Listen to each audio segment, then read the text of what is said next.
자기장의 힘으로 두뇌를 자극하는 일종의 물리치료 방법을 활용해서 기억력이 좋아지게 하는 연구들이 실제로 이루어지고 있습니다.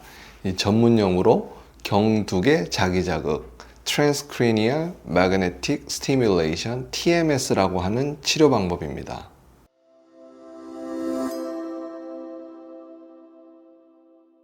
이번 영상은 저희 채널에서 주로 이야기하는 자율신경 실조증이라는 질환 말고 조금 가볍고 흥미로운 주제를 정해봤습니다.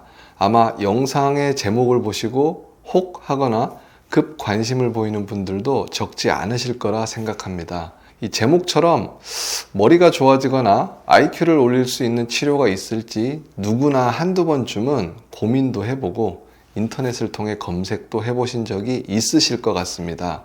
그리고 실제로 이 영상을 제작하게 된 것도 저희 채널이나 외래에서 우스갯소리기는 하지만 문의를 하시는 분들이 있어서 제작을 해보게 되었습니다. 우선 저희 영상을 종종 보시는 분들이라면 브레인 포그에 대해서 제가 외래에서 환자분들께 직접 설명하는 내용을 영상으로 제작해 놓은 것을 보신 적이 있으실 것 같습니다. 실제로 브레인 포그는 자율신경 실조증의 대표적인 신경계 증상 중에 하나이고요. 이 인지 기능이나 기억력, 사고력, 집중력과 업무 수행 능력에 지장을 주는 경우가 많습니다.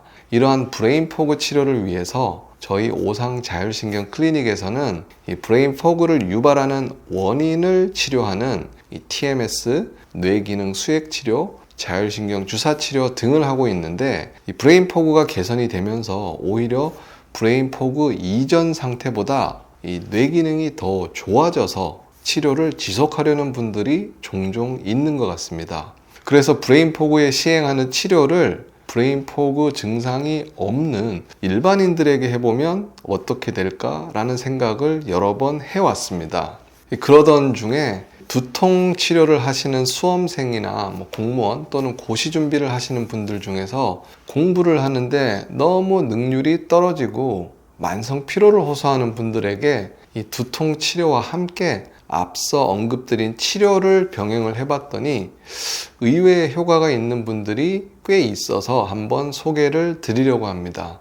물론 이 방법이 두통을 치료하는 데 도움이 되기 때문에 시행했기는 하지만 이 두통이 개선되고 나서도 치료를 지속하려는 분들의 이야기를 들어보면 이 뇌 기능이 점점 좋아지고 뇌 피로도 덜해지는 것 같다는 이야기를 자주 하는 것 같습니다. 다만 이 치료가 모든 사람에게 이 뇌 기능을 올려주고 IQ를 좋게 해줄 수 있는 것은 아니라는 사실을 꼭 유념해 주십시오. 인지기능 개선과 관련한 흥미로운 언론 기사를 하나 소개해 드리겠습니다. 2018년도에 중앙일보에 기고된 기사였는데요. 이 제목이 자기장으로 두뇌를 자극했더니 기억력이 15% 이상 올랐다입니다. 제목만 보면 설마라고 생각하는 분이 많겠지만 그러면서도 호기심에 내용을 읽어보시지 않을까라는 생각도 듭니다.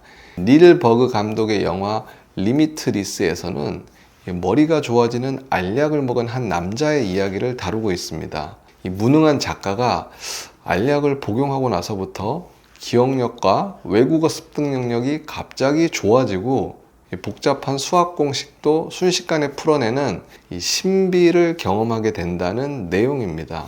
공상 만화 같은 얘기지만 21세기 과학자들은 이런 상상을 현실로 만들어가고 있습니다. 이 영화에서는 알약을 먹었지만 실제 현실에서는 이 자기장의 힘으로 두뇌를 자극하는 일종의 물리치료 방법을 활용해서 기억력이 좋아지게 하는 연구들이 실제로도 많이 이루어지고 있습니다. 전문 용어로 경두개 자기자극, TMS 또는 Transcranial Magnetic Stimulation 이라고 하는 치료법입니다. 이 기사에서는 기초과학연구원 산하 뇌과학연구단에서 TMS를 이용해서 사람의 기억력을 높이고 또 이 과정에서 TMS가 뇌의 활동에 어떤 영향을 미치는지를 이 머리 MRI 영상을 통해서 객관적으로 입증을 했고요. 이 내용을 국제학술지 Science Advances에 게재됐다고 소개하고 있습니다. 제가 이 기사를 소개해 드리는 이유가 바로 TMS가 처음 개발 당시에는 우울증을 치료하기 위한 의료기였지만 최근에는 다양한 신경계 질환이나 이 증상을 개선시킬 목적으로 활용도가 높아지고 있는데, 그 중에 하나가 바로 인지기능과 관련된 치료에 활용을 하고 있기 때문입니다. TMS는 대부분의 경우 뇌혈관 질환이나 치매 등의 중증 질환에 대한 연구가 많지만, 최근에는 드물지만 정상인에서 TMS를 반복적으로 했을 때 인지기능이나 기억력, 사고력, 판단력이 개선될 수 있다는 연구와 보고가 있습니다.